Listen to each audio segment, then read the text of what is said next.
Freeze before you tap add to cart. I'm about to save you money and storage space. I'll reveal the $1,000, 100-pound purchase I regret most, and the setup that made it obsolete coming up.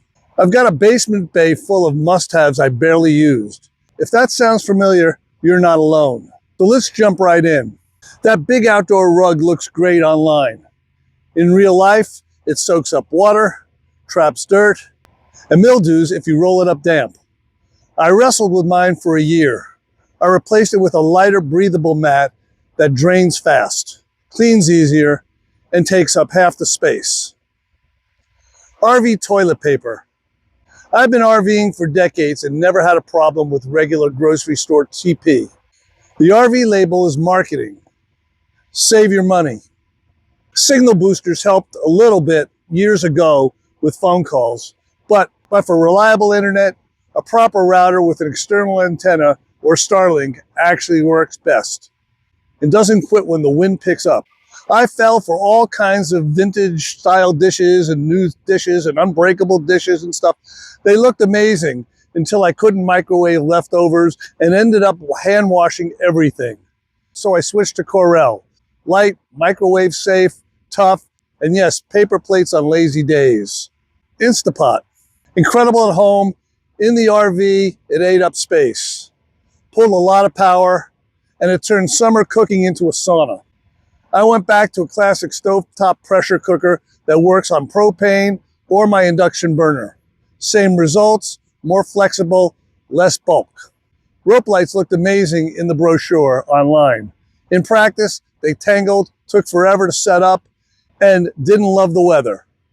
My awning LEDs do the job just fine with zero effort. The controversial one, the Blackstone griddle. Some people love it. For me, it was heavy, greasy, and hard to level, and always needy. I switched to a Weber Q Compact, cooks great, and doesn't fight me. The solo stove is a cool idea, but most campsites already have fire rings. And in hot weather, I don't want extra heat.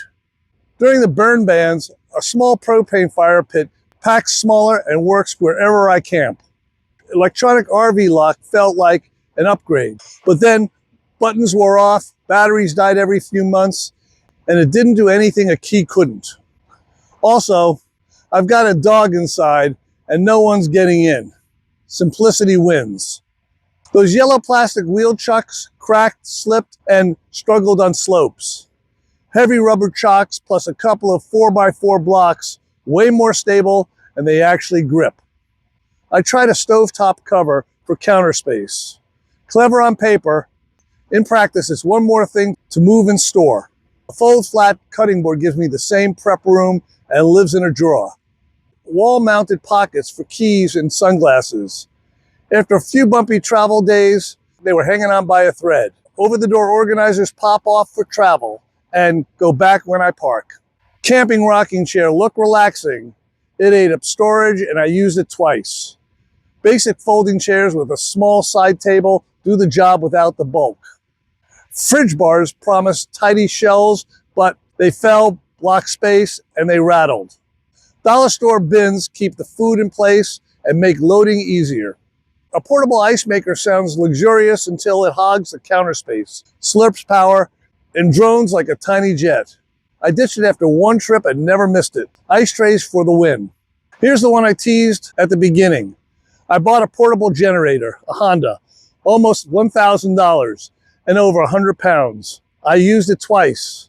After I installed about 1.5 kilowatts of solar power on the roof, plus 2 portable panels, and roughly 1,200 amp hours of lithium iron phosphate batteries, the generator was unnecessary.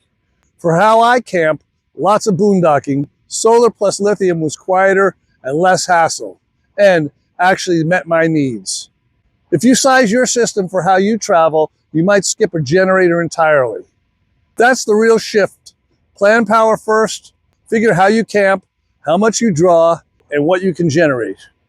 When your daily use matches your solar and storage, you don't need to carry a backup. You'll hate lifting, less weight, less noise, fewer moving parts. None of these items are universally bad. They just didn't fit how I live on the road. Your must-haves should match your style, not the brochure or the algorithm. A quick favor, if that helps other RVers, drop a comment with the gear you regret or the oddball item you use every day, and if it saved you money or storage space. We learn faster together. Consider subscribing for more honest, real-world, no fluff RV life and RV equipment tests. No hype, just what works. In the next few weeks, I'm going to be rolling out detailed gear videos of what I actually use. My 2 DIY power stations I built, a portable compressor that inflates my dually tires, all my tires, to 150 PSI in minutes without hogging my storage bay. It's small.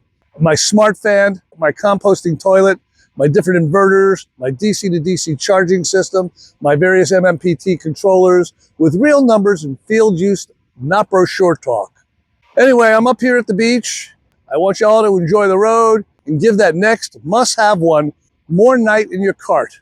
If it still makes sense tomorrow, it probably deserves a spot in your rig. Safe travels.